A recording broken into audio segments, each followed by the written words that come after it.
Ponia Gazelė nėra tik rami ir susikaupusi Pepos mokytoja. Ji yra viena paslaptingiausių viso serialo veikėjų.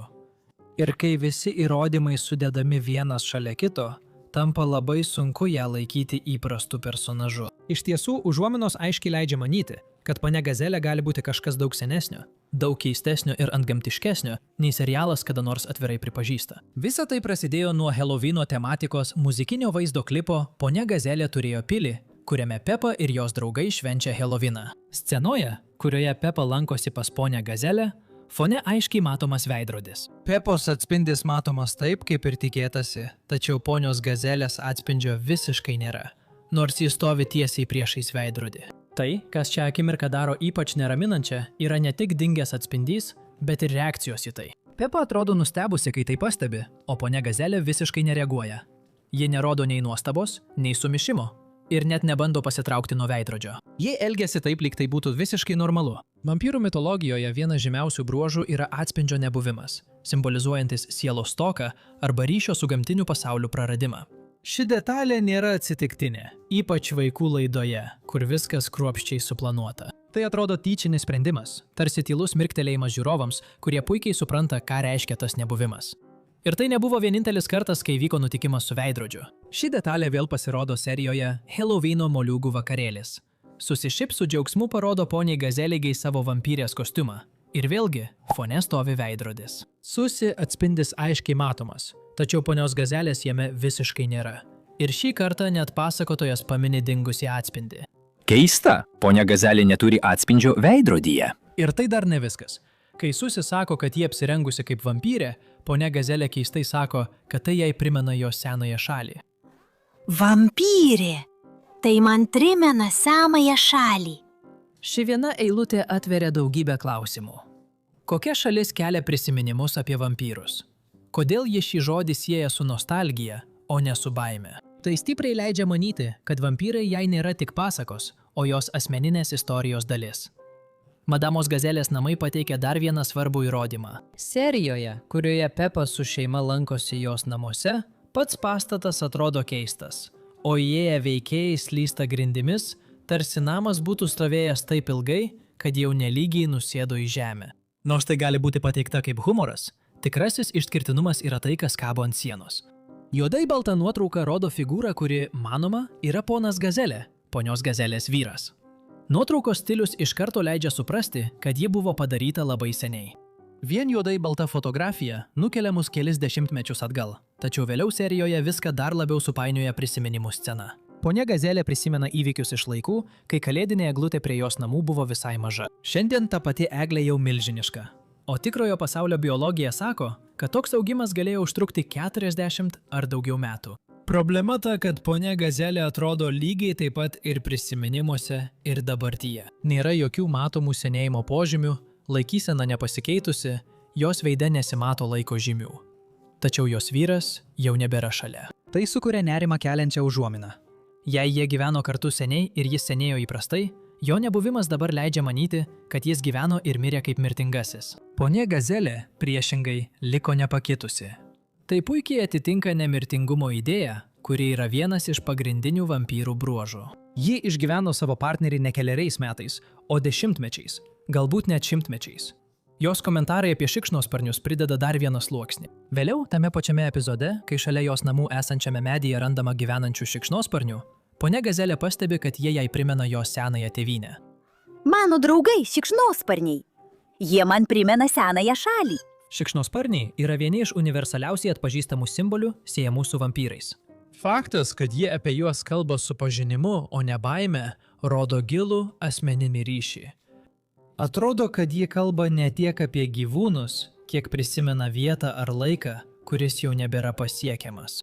Amžius yra vienas stipriausių vampyrų teorijos ramščių, o ponios Gazelės amžius nuolat prieštarauja logikai. Serijoje Žaidimų grupė Žvaigždė žiūrovai mato prisiminimą, kai mama kiaulė ir tėtis kiaulys buvo vaikai. Toje prisiminimo scenoje ponia Gazelė yra jų mokytoja, lygiai taip pat kaip dabar ji yra Pepos mokytoja. Vizualinis skirtumas tarp jos praeities ir dabarties beveik neegzistuoja. Palyginkite tai su tokiais personažais kaip senelis kiaulys ar senelis šuo, kurie aiškiai rodo senėjimo požymius, žilus plaukus ir fizinius pokyčius.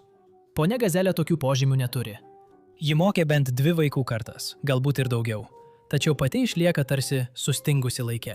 Būtent taip vampyrai dažnai vaizduojami folklore, amžinai įstrigę vienoje išvaizdoje, kai pasaulis aplink juos keičiasi.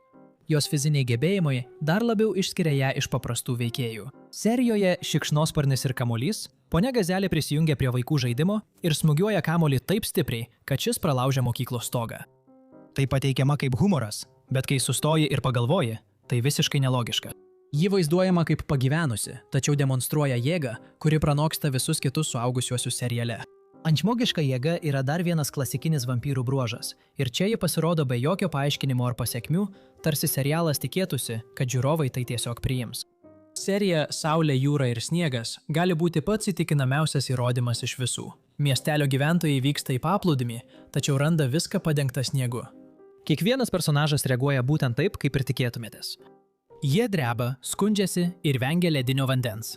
Mama kiaulė vos paliečia jūrą ir iškart atšoka išsigandusi šalčio. Madame Gazelė tačiau nėrė tiesiai į vandenį. Ji plaukė ramiai, atsipalaidavusi ir netgi pasako, koks nuostabus vanduo.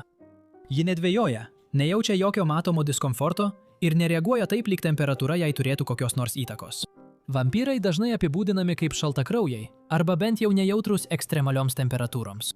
Stebėti, kaip Madame Gazelė juda per ledinį vandenį lyg per šiltą vasaros dieną, puikiai atitinka šį apibūdinimą ir išskiria ją iš visų kitų veikėjų ekrane. Jos naktiniai įpročiai prideda dar vieną nerimą keliantį akcentą. Serijoje, kurioje Pepa pasirenkama prižiūrėti Madame Gazelės jūrų kiaulytės, priežiūros instrukcijos šokiruoja mamytę ir tėtį kiaulę. Sąraše yra ir jūrų kiaulyčių šukavimas vidury nakties. Tai pateikiama ne kaip vienkartinė užduotis, o kaip nuolatinis reikalavimas.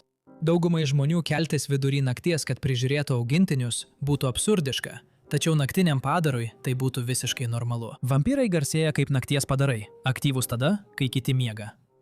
Ši detalė tyliai sustiprina mintį, kad Madame Gazelė nesilaiko tokių pačių miego įpročių kaip visi kiti. Taip pat yra jos keistas santykis su česnaku. Serijoje Laukinės gėlės miškas paminimas laukinis česnakas ir Madame Gazelė atvirai pasako, kad jo nemėgsta. Tai yra laukinis česnakas. Man pačiai jis nelabai patinka. Tai išsiskiria, nes jie kitu atveju vaizduojama kaip skatinanti vaikus išbandyti naujus dalykus ir vertinti gamtą. Česnakas yra viena seniausių ir žinomiausių priemonių atbaidyti vampyrus tautosakoje. Nors kiaulytė Pepa niekada rimtai apie tai neužsimintų, faktas, kad jie išskiria česnaką kaip nemėgstamą dalyką, atrodo pernelyg konkretus, kad būtų beprasmis. Kai kurie žiūrovai teigia, kad ponia Gazelė negali būti vampyrė, nes ji vaikšto dienos šviesoje. Tačiau tai daroma prielaida, kad visi vampyrai laikosi tų pačių taisyklių. Daugelis šiuolaikinių vampyrų interpretacijų apima evoliuciją, prisitaikymą arba specialias apsaugas, leidžiančias jiems išgyventi saulės šviesoje. Ponia Gazelė gali būti senesnio, galingesnio vampyro tipas, kuris išmoko egzistuoti šiuolaikinėme pasaulyje, nepatraukdamas dėmesio. Jos rami laikysena, baimės nebuvimas ir visiška aplinkos kontrolė rodo, kad jie turėjo šimtmečius prisitaikyti ir tobulinti savo egzistavimą. Kai visi šie dalykai žiūrimi atskirai, jie gali atrodyti kaip juokeliai, sutapimai ar foniniai pokštai. Tačiau sudėjus juos kartu, jie sudaro stebėtinai nuoseklų paveikslą. Personažas be atspindžio, su nepaaiškinta praeitimi, nesenstančia išvaizda, antgamtinė jėga, atsparumu šalčiui, naktiniais įpročiais, česnakų vengimu ir nostalgiškais ryšiais su šikšnosparniais. O senovinė tėvynė nėra atsitiktinis bruožų rinkinys. Tai vadovėlinis vampyrų aprašymas, paslėptas vaikų animacinėme filme. Peppa Pig niekada tiesiogiai nesako mums, kad ponia Gazelė yra vampyrė ir tikriausiai niekada to nepasakys. Bet to ir nereikia. Užuominos jau yra. Tyliai laukiančios fone žiūrovų, kurie nori įsižiūrėti. Ir kai jas visas pamatai kartu, tampa labai sunku patikėti, kad ponia Gazelė yra tik paprasta mokytoja.